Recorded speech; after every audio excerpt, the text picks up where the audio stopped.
They say during masquerade season, the spirit leave their world and walk among us. Some come with blessing, others with warning, but no one, man, woman, or children dares to stand in their way. Because in Igbo land, a masquerade is not just a dance in a mask. It is a spirit made flesh. I was born in this land of drums and chants, where the earth itself seems to breathe with the rhymes of the ancestors. Every year, when the dry season settles, when the harmattan wind carries dust across the land, we prepare for the great festival, the time when the mask comes alive. As a child, I was both excited and afraid. The masquerade moved like beings from another world, their costume flowing, their voices deep and unearthly. Some had faces carved like the spirit of the forest. Others had long, fearsome beak like ancestral birds. They would leap and spin, chasing after those who dare to look too closely. The elders told us never to question who was behind the mask. To do so was to insult the spirit itself. The Igbo Masquerade Festival is not just for entertainment. It is a bridge between the living and the unseen world. Each mask carries the spirit of an ancestor, a deity, or a powerful force of culture. When a man wears the mask, he is no longer himself. He becomes the spirit he represents. That is why only the initiated, those trained in the sacred ways, are allowed to wear them. The festival is a time of celebration, but it is also a time of judgment. Some masquerades like the Ijele are grand and majestic, blessing the people with wealth and happiness. The Ijele is the king of all masquerade, towering above everyone, with its colorful, towering frame decorated with mirrors, feathers, and the tiny carvings that tell the stories of our people. When the Ijele dance, it is as if the earth itself moves with it. But not all masquerade bring joy. Some, like the Odogu and the Ojono, are feared. They come to punish the wrongdoers, exposing those who have broken the laws of the land. If a masquerade points at you, it means the spirit have seen your misdeed, and no one, not even the wealthiest man, can escape their judgments.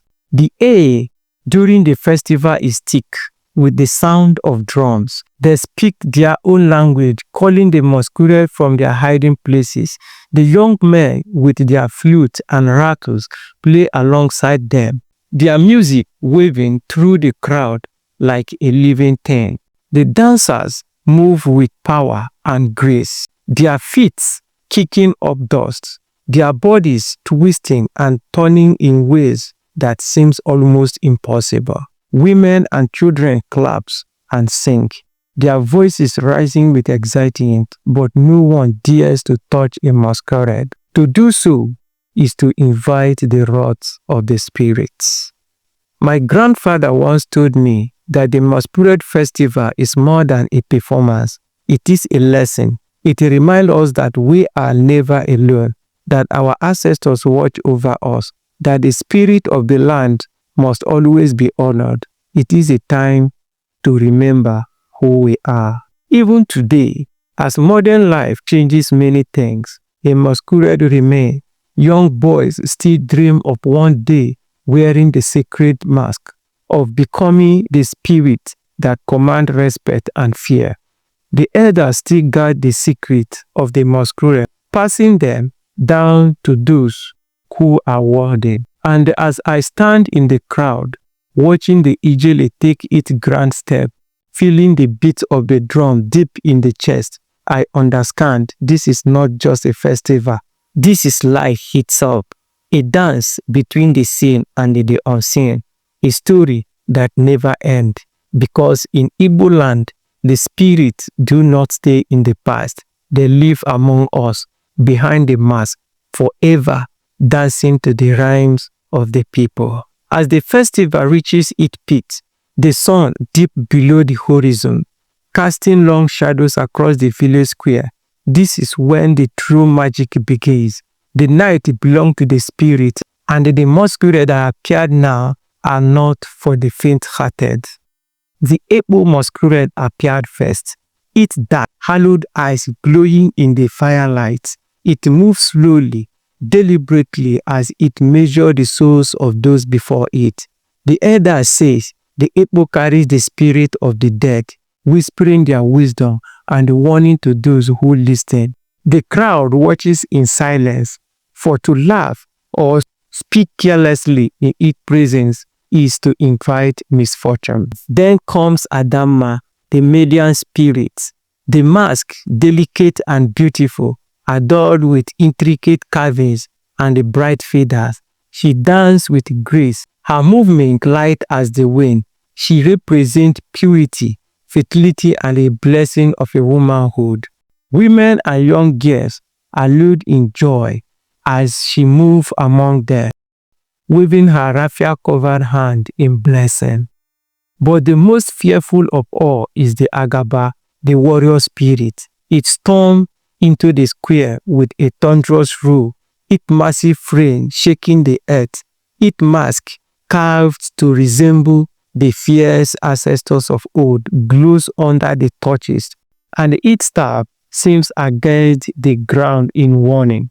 The Agaba does not come to entertain, it comes to remind the people of their strength, their duty, and their connection to the past. Not everyone is meant to know the secret of the masquerade. From childhood, we are taught that masquerade are spirits, not men.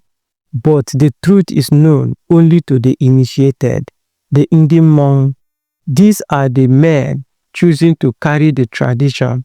Trained in secret for years, they learned the sacred dance, the spirit language, and the deep history of each mask. My elder brother Chike was one of them. For years, I watched as he disappeared during the festival season, returning only when the masquerade had gone. He never spoke of where he went or what he saw. But one night, as we sat by the fire, he told me something I have never forgotten. The mask is only powerful because we believe in it, he said. But belief itself is the greatest power of all. I realized there that the masquerade were more than just spirit of men in disguise. They were the souls of our people, the embodiment of everything we held dear: honor, tradition, justice, and connection to the ancestors. As the festival nears its end, the most anticipated moment arrives: Ijele's final dance. The king of the masquerade stepped forward, its towering structure shimmering in the moonlight. The drums quickens, the flute sings, and the crowd holds its breath. With one mighty step, the Ijele begins to move, slow at first, then fast, swelling like a whirlwind of color and history.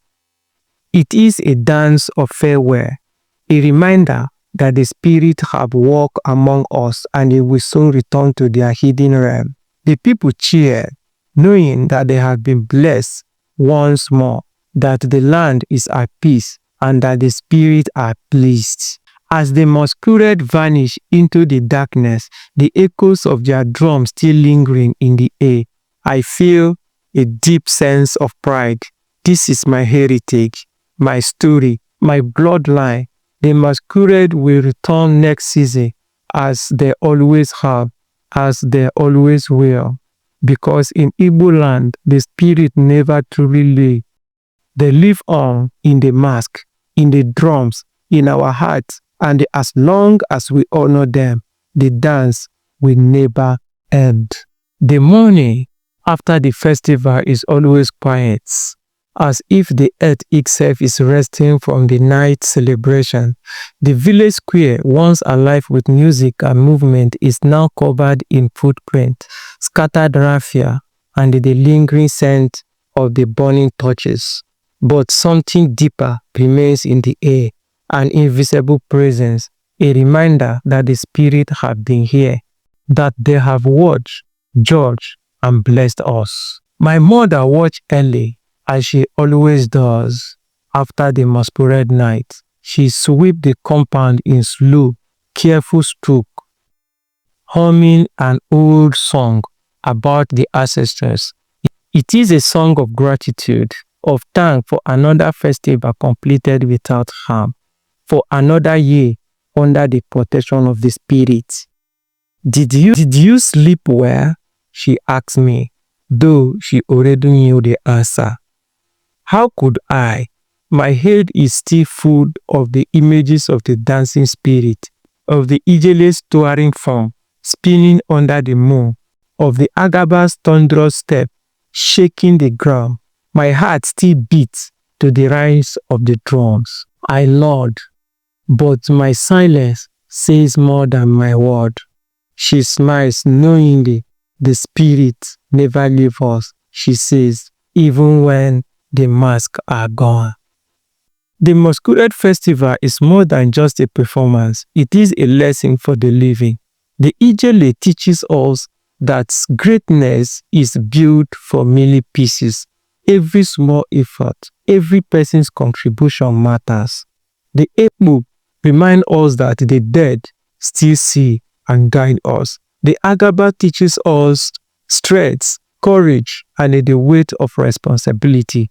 The Adama shows us that beauty and grace are gifts that must be cherished. For the young boys who ran from the fearsome spirit, it is a lesson in respect. For the men who watch with folded arms, it is a reminder of their duty to protect tradition. For the women who clap and sang, it is a celebration of unity and the role they played in keeping the culture alive. And for those like me who feel the pull of the masquerade beyond just admiration, it is an unspoken invitation. Later that afternoon, I walked past the MMANWU secret meeting place. The men are gathered, speaking in hushed voices, discussing the success of this year's festival and the preparation for the next. Among them, I see my elder brother Chike. He catches my eye, nods slightly, then turns back to the elders. One day I know I will stand where he stands. One day I will learn the hidden ways, the secret dances, the spirit language that only the initiated can understand. One day I will wear the mask, not as a bird watching from the crowd, but as a spirit walking among men, because the masquerade are not just the past, they are the future. And when the next festival comes, when the drums call again, when the mask rise from the shadow, I will be ready to answer. Thanks for watching. This is the end of the story. I believe you enjoy the history. Please stay tuned for more histories and cultures of Africa. We must learn and understand the true background of our continent, Africa. It is our duty to make Africans great. Please don't forget to like, comment, and subscribe to our channel so you won't miss out from all interesting histories and cultures of Africa. See you in the next episode.